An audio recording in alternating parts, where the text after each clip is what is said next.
కొత్తగా పెళ్ళైన కూతురు పుట్టింటికి వచ్చి కొన్ని రోజుల తర్వాత తిరిగి అత్తారింటికి వెళ్ళేటప్పుడు తన తండ్రి కూతురుకు ఒక అగరబత్తి డబ్బాను కానుకగా ఇచ్చాడు.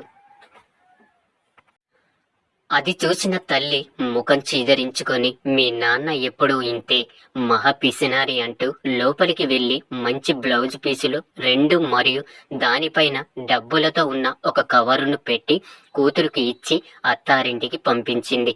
తాను కూడా ఏమీ అనకుండా అత్తారింటికి వెళ్ళిపోయింది. మరుసటి రోజు అత్తారింట్లో ఉదయమే దేవుని ఇంట్లోకి వెళ్లి దీపం పెట్టి తండ్రి ఇచ్చిన అగరబత్తిని వెలిగించింది. డబ్బలో నుండి అగరబత్తిని తీసేటప్పుడు అందులో నుంచి ఒక కాగితపు చీటి బయటపడింది. అది తీసి చూస్తే తండ్రి చేతి రాతతో రాసిన ఒక సందేశం కనిపించింది. అది చదివి తాను ఒక్కసారిగా బిక్కి బిక్కి ఏడవడం మొదలుపెట్టింది. తాను ఏడవడం చూసి ఒక్కసారిగా అందరూ పరిగెత్తుకుంటూ వచ్చారు. ఏమైంది ఏమైంది అంటూ అడగసాగారు. తాను తన చేతిలో ఉన్న చీటిని అత్త చేతిలో పెట్టింది. ఆ చీటిలోని సందేశం ఇలా ఉంది: అమ్మ, నీవు పెళ్ళైన తర్వాత మొదటిసారి పుట్టింటికి వచ్చి తిరిగి వెళ్తున్నప్పుడు నీ తండ్రిగా నీకు ఏమి కానుక ఇవ్వాలని చాలా ఆలోచించాను.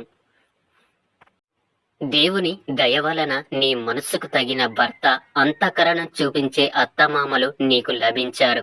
ఇప్పుడు నేను నీకు ఒక సుగంధ భరితమైన అగరబత్తి డబ్బాను నీకు కానుకగా ఇస్తున్నాను.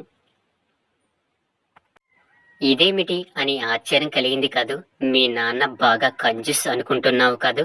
కాదు కాదు, మీ అమ్మ పెళ్లి తర్వాత మొదటిసారి ఇంటికి వచ్చినప్పుడు అందరినీ ఎలా కలుపుకొని పోయి ఏ విధంగా వ్యవహరించిందో నువ్వు కూడా అదే రీతిగా అందరినీ కలుపుకుపోవాలి. ఏ విధంగా అయితే అగరబత్తి కాలుతో తాను బూడిద అయినా పర్వాలేదు తన సుగంధాన్ని నలుదిశలా వ్యాపింపజేస్తుందో అదే విధంగా నువ్వు కూడా అందరి మన్ననలు పొందుతూ నీ ఇంట్లో మాత్రమే కాదు, చుట్టుపక్కల ఇళ్లలో కూడా మంచి పేరు తీసుకురావాలి. ఈ నా చిన్న కానుక ఎల్లప్పుడూ నీకు గుర్తుండాలి. నీ జీవితం సాఫీగా సాగాలి. ఇది మీ నాన్న కోరిక.